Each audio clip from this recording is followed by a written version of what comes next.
Am I overreacting, or are my player just wannabe hardcore? So, I recently got into D&D again after a horrible experience a few years ago, this time as a DM. I'm playing with 5 of my closest friends and we play twice a week, but I start to regret everything honestly.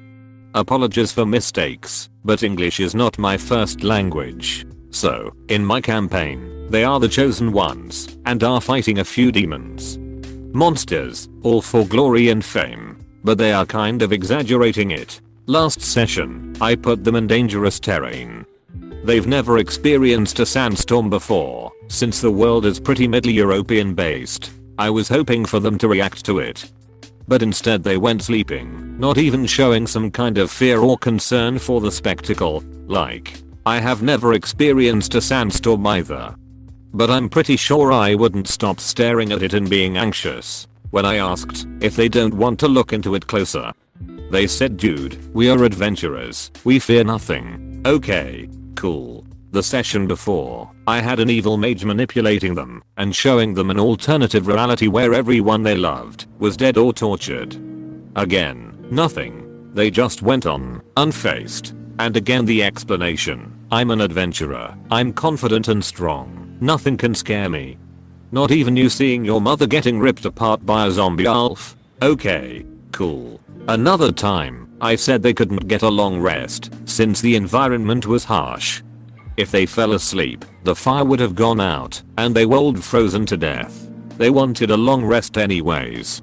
Because we are strong and powerful, we can handle it, followed by being mad at me when I did not kill them.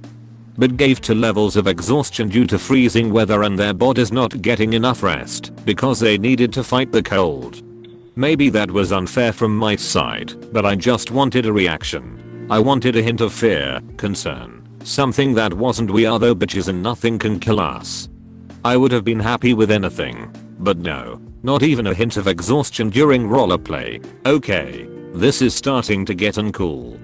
My question now is, am I just exaggerating, or are they too far gone in their power fantasy? I get that they want to be the heroes. But I think me making them the chosen ones who are the only people who can destroy the evil is really enough for level 8. I'm honestly starting to lose interest. Edit. Okay, I got it. I made mistakes. I shouldn't have given them an option to kill someone in session 0. It's okay. I understand that I might have another idea of D&D. I'll talk to my players and educate myself on the matter. Thank you. Self-proclaimed optimized healer forgets to heal, leading to my character's death. So I'm on a server with about a dozen friends or so, all of whom play D&D. We run several games with different DMs and players on different days. Most of us are pretty friendly, but one of my friends added in a new guy, a friend of his, Zane. I've played with him in one other game, but scheduling meant we hadn't really interacted much, so I didn't know what he was like as a player. So when a friend, Charlie, expressed a desire to start DMing, we all thought it would be cool to invite Zane. His first character set off a few red flags, which Charlie and I discussed between sessions, a homebrew race of Zane's own design that got natural armor, fire resistance, poison immunity and a terribly worded innate spellcasting that implied he had cure wounds at will. I warned Charlie there could be some balance issues. But thankfully there ended up not being many owing to Zane playing dangerously and dying a few sessions in. His next character was a reborn healer, which consisted of 1 life cleric and 4 alchemist, which he had optimized to never let anyone die again, a sentiment Charlie agreed with, since he was still new to encounter balance. For a while it was all fine and dandy, but I did notice Zane rarely used healing spells, or in fact any features besides inflict wounds.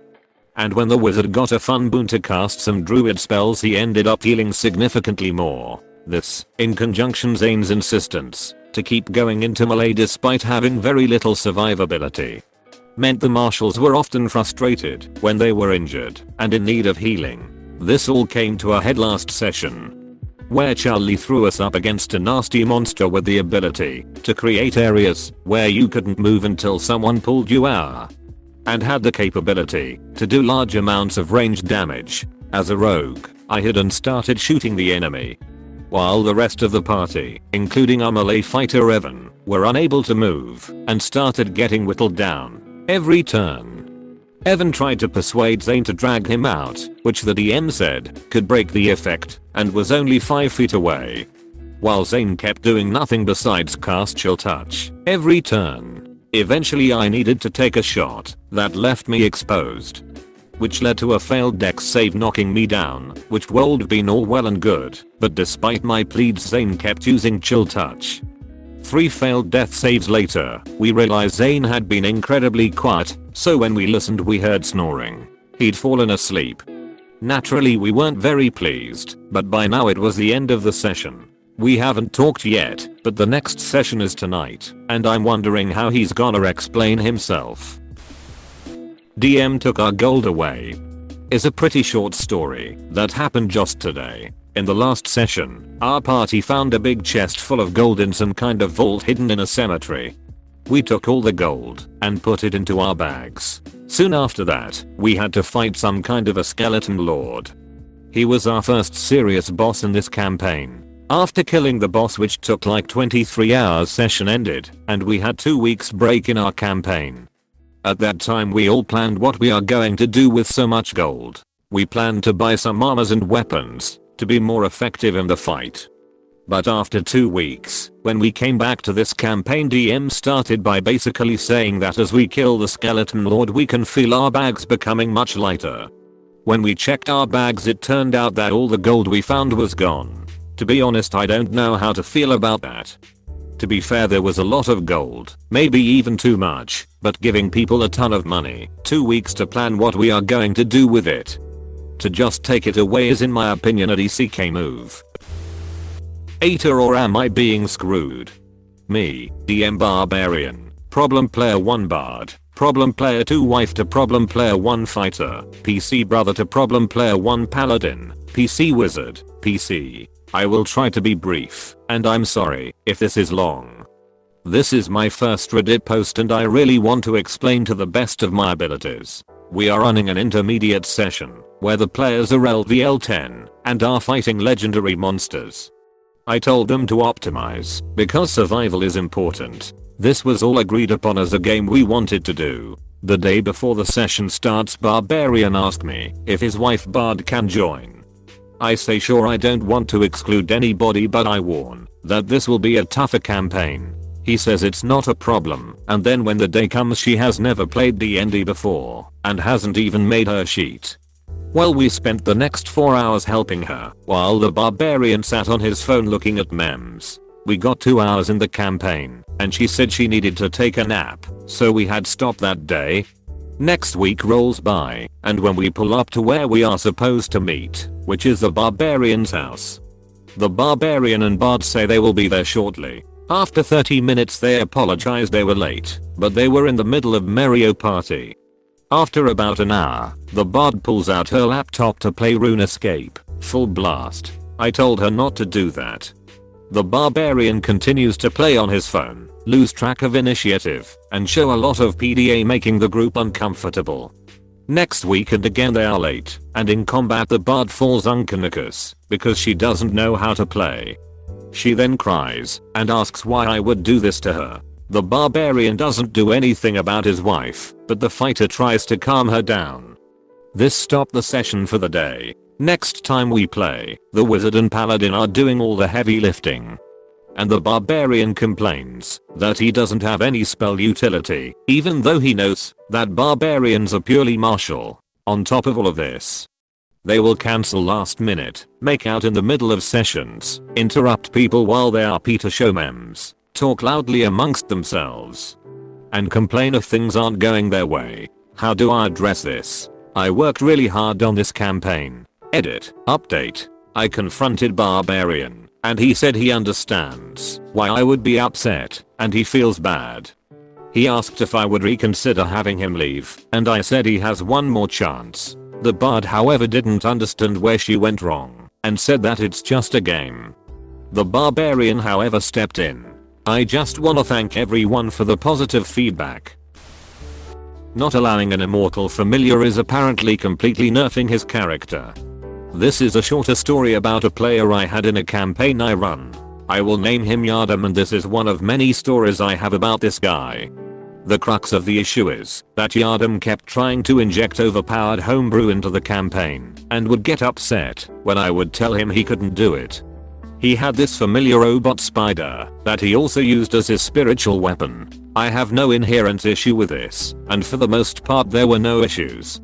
Until a certain combat encounter presented itself where he was doing a lot of damage with his familiar. Yardam had initially summoned the spider as a spiritual weapon, but then started casting spells through it. The spider was just ripping into enemies, rolling consistently high damage with Yardam casting spells through it as a familiar. As a result of this, I rolled that one of the enemies got really annoyed and aimed at the spider. Yardam then told me that I couldn't target the spider since it was a spiritual weapon. I explained to Yardam that sure, he had initially summoned the spider as a spiritual weapon, but I pointed out that he had been using it as mostly a familiar as he was casting spells through this. That meant that it was currently a familiar and could be targeted. I then explained that if you're using your familiar/spiritual weapon and you use it to cast spells, in that round it's currently a familiar and can be targeted. This would not end its function as a spiritual weapon, but it wouldn't be able to function as a familiar until you go through the standard processes of resummoning it. Yardam apparently wasn't okay with this and accused me of going out of my way to completely nerf his character. I responded telling him I'm not nerfing his character, I'm just not going to allow a player to have an immortal invulnerable familiar that they can have give the help action and cast spells through because that's overpowered. He pouted for the rest of the session and afterwards made some really passive aggressive comments about how controlling I am. I just rolled my eyes at him and this was the beginning of the end for him. He eventually rage quit out of the campaign mid-combat because he failed a concentration check on a spell. TLDR, player pouts and accuses me of completely nerfing his character because I won't let him have an immortal invulnerable familiar. My DM decided to help our PC team as a DMPC. My DM decided to help our team by joining. Our DM created a character at the beginning of the game, which is fully understandable. The character was a story progressor, essentially. I have no problem with this. A character used to progress a story is fine. My problem is this. He made it, so his character has an infinite that's not a joke, that's what his character sheet says. Can use any spell at will, and only has to touch something to kill it, as he has unlimited death touch. He also has roughly 20 large slimes. Every combat that we've had he decides that he wants to demonstrate his power to us. And does something new to just kill whatever enemy we are fighting. A giant king, that is basically a Dark Souls type character that he can kill in one turn. Oh man, that's fun for the players. I honestly didn't expect it to work, is his excuse every time. I want to drop out of this campaign, but I don't want to upset my friend. What do? I'm not having fun just sitting there trying to do a fight where I get one turn before whatever we're fighting dies because he can do 50 d10 damage from a single spell. Then his slimes come right after him, doing basically the same thing. I don't know how, but they do. No fantasy races means no fantasy races. I wrote a book. I don't want to dox myself, but the book is about a medieval exploration looking for a lost magical city. They actually find a Lovecraftian cult and unearth a church conspiracy. There aren't fantasy races and the only magic classes are warlocks, psionics and clerics. I'll let my Cthulhu group know about it, and they all seemed interested. I explained that it would be set in my book. They're all aware of it. I laid out the guidelines and they all make characters for session 0. They're all going around the table introducing themselves when one PC starts explaining that she's an elf from some weird elf place. I ask her if she remembers the restrictions, and she explains she read the core books. I tell her there's only humans in this world, and she asks if we're playing 5e. I tell her yay, but there's still not any humans. She asks why are we playing 5e, then I tell her that I'm only able to DM 5e since I'm not too confident with other systems. She starts explaining why 5e is bad for games without multiple races. I'll let her give her spiel before telling her that I'm still gonna run 5e without humans. She tells me, that doesn't make sense. We start arguing about the relative strengths of 5e. I tell her I'm not gonna change on this, and she shows me her article explaining why 5e is good. I tell her, if she keeps the elf she can't play, and she says she doesn't want to play a game with someone hosgutting 5e. I tell her that's fine and I'm glad we figured this out early. She starts debating the rest of the table, trying to get them to agree with her. Eventually she leaves and tells the GM for the other game that I'm running a shitty 5e game. She texts the GM just insulting me for choosing to restrict things, and when the GM defended me, she started insulting him. The GM ended up kicking her from his game. All of this shit happened because she's mad at me for different main choices. Edit. Sorry, my English is not the most well cleaned.